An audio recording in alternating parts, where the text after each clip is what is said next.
Fathers of Reddit. In honor of Father's Day, what was your don't tell your mother about this moment? Not a father, but I have a wholesome story of my own dad. I was born very early, at only 4 pounds. On top of that, or possibly as a result, I have a fragile immune system, especially so when I was young, and up until a few years ago, I got seriously sick, fever, vomiting, sore throat, the whole shebang, 5 times or more a year.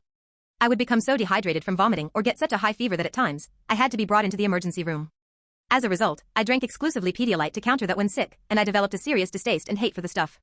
My dad was responsible for bathing me one night to help me cool down. I must have been 6 or 7 at the oldest. We were on a vacation, and even as an adult, I always get really sick during or after traveling, and I had inconveniently gotten sick while we were staying in a hotel. I'd had a high fever, and my body was so sore and tired I'd slept for 24 hours, no one could wake me up, and I hadn't drank anything in that time. So my dad put in front of me a very big glass of Pedialyte and told me I had to finish the whole thing while I sat in the bath. I took it as obediently as I could, but a fourth of the way in, I just felt so miserable and mad that I started sobbing. My dad had this heartbreaking look on his face, and stroked my hair, near tears himself. It was late, and we were tired, so he wrapped me up in a towel and put me in bed with he and Mom.